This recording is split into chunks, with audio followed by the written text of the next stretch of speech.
ಈ ಜೈಲ್ದು ಭಾಳ ಮಜಾ ಇದೆ. ಊಟ ಸರಿ ಇಲ್ಲ, ಬೆಡ್ ಕೊಡಿ, ಆಮೇಲೆ ಅದೇನದು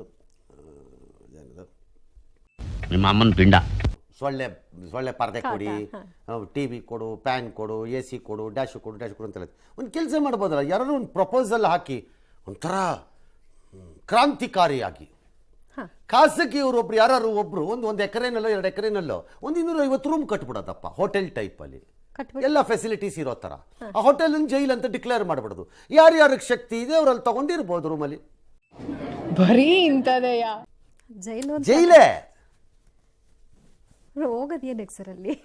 ನಾನು ಟ್ರಿಪ್ ಹೋಗಿದ್ದಾರೆ. ಬೇರೆದಕ್ಕೆಲ್ಲ ಏನು ಹಂಗಾರೆ ಬೇರೆದಕ್ಕೆಲ್ಲ ಏನು ಯಾಕೆ ಕೊಡಬೇಕು ವ್ಯವಸ್ಥೆಗೆ? ಅಲ್ಲ ಗೊತ್ತಿಲ್ಲ, ಕೋರ್ಟ್ ಏನೋ ತೀರ್ಮಾನ ಮಾಡುತ್ತೆ, ಅದಕ್ಕೆ ಅವ್ರಿಗೇನೋ ಇರುತ್ತೆ ಗೈಡ್ಲೈನ್ಸ್.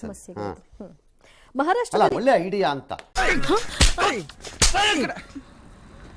ಮನೆ ಡಿಸ್ಟರ್ಬಿಂಗ್ ಮಾಡ್ತೀಯಾ? ಪ್ರೈವೇಟ್ ಅವ್ರಿಗೆ ಕೊಟ್ಬಿಟ್ರೆ ಸ್ವೀಟ್ ರೂಮ್ ಬೇಕಾದ್ರೆ ಸ್ವೀಟ್ ರೂಮು, ಆರ್ಡಿನರಿ ರೂಮ್ ಬೇಕಾದ್ರೆ ಆರ್ಡಿನರಿ ರೂಮು, ಡಬಲ್ ಕಾಟ್ ಬೇಕಾದ್ರೆ ಡಬಲ್ ಕಾಟು, ಸಿಂಗಲ್ ಬೇಕಾದ್ರೆ ಸಿಂಗಲ್ಲು ಎಲ್ಲ ಮಾಡ್ಬಿಟ್ಟು ಕೊಟ್ಬಿಡೋದಪ್ಪ. ಅವ್ರು ದುಡ್ಡು ಕಟ್ಕೋಬೇಕಪ್ಪ, ಸರ್ಕಾರ ಕೊಡಂಗಿಲ್ಲ. ಬಟ್ ಅದನ್ನ ಜೈಲು ಅಂತ ಡಿಕ್ಲೇರ್ ಮಾಡ್ಬಿಡೋದು. Why I don't understand. ಎಲ್ಲ ಫೆಸಿಲಿಟಿ ಯಾರು ಹೊರಗೆ ಬರಂಗಿಲ್ಲ, ಜೈಲೇ ಸ್ಪೆಷಲ್ ಆಗಿರುತ್ತೆ. ಯೋಚನೆ ಮಾಡಿ. ಆದ್ರೆ ನಾನು ಸಂತೋಷದಲ್ಲಿ ಇಲ್ಲ. ನನ್ನ ಒಂದು ನೋವೇನಿದೆ ಅನ್ನೋದನ್ನ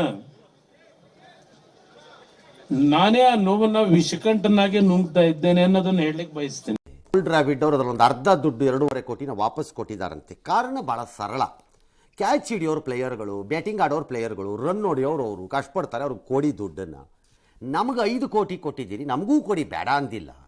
ಆದರೆ ಯಾರ್ಯಾರು ಸಪೋರ್ಟ್ ಸ್ಟಾಫ್ ಇದ್ದಾರೆ, ಬೆಂಬಲಕ್ಕೆ ನಿಂತವರೆಲ್ಲ ಸ್ಟಾಫ್ ಇದ್ದಾರೆ, ಎಲ್ಲರಿಗೂ ಒಂದೇ ರೂಪದಲ್ಲಿ ಕೊಡಿ. ನನ್ನ ಒಬ್ಬನಿಗೆ 5 ಕೋಟಿ ಬೇಡ. ಇದು ಆಕ್ಚುಲಿ ಚೆನ್ನಾಗಿ ಎಲ್ಲರಿಗೂ ಒಂದೇ ರೂಪದಲ್ಲಿ. ಅವ್ರಿಗೆಲ್ಲ 2.5 ಕೊಟ್ಟಿದ್ದೀರಿ, ನನಗೂ 2.5 ಸಾಕು ಅಂತ ಮಾಡಿದೆ. ಜೀವಮಾನ ಪೂರ್ತಿ ಎಲ್ರಿಗೂ ನೀನು ಅವ್ರು ಚಂದಾಗಿರ್ಲಿ ಇವ್ರು ಚಂದಾಗಿರ್ಲಿ ಅಂತ ಹಾರೈಸ್ತಾ ಇದ್ರೆ ನೀನ್ ಚೆನ್ನಾಗಿರ್ಲಿ ಅಂತ ನಿನ್ಗೆ ಹಾರೈಸೋರು ಯಾರು? ಒಪ್ತೆ ಕಡೆಯ ಒಪ್ತೆ. ನಿನ್ ಮನ್ಸು ಎಷ್ಟು ಪರಿಶುದ್ಧವಾಗದು ಅಷ್ಟು ನೀ ಚೆನ್ನಾಗಿ. ಹಿಂದೆನೂ ಅವ್ರು ಹಾಗೆ ಮಾಡಿದ್ರು. ಇನ್ನೊಂದ್ಸರಿ ದುಡ್ಡು ಬಂದಿದ್ದಾಗ್ಲೂ ಜನ ಎಲ್ಲ ನೋಡಿದ್ರ ಹೆಂಗಿದಾರೆ ಲೀಡರ್ ಅಂದ್ರೆ ಹಿಂಗಿರ್ಬೇಕಪ್ಪ. ಮತ್ತೆ ಭೇಟಿಯಾಗೋಣ. ನಮಸ್ಕಾರ. ಇದು ಮನಸ್ಸಿಗೆ ನಾಲ್ಗೆಗೆ ಮಧ್ಯ ಇರೋ ಫಿಲ್ಟರ್ ತೆಗೆದಾಕ್ಬಿಡುತ್ತೆ, ಒಳಗಿರೋದೆಲ್ಲ ಹೊರಗೆ ಬರುತ್ತೆ. ನನ್ನ ಪ್ರಕಾರ ಇದೇ ಗಾಡ್ ದೇವ್ರೇ.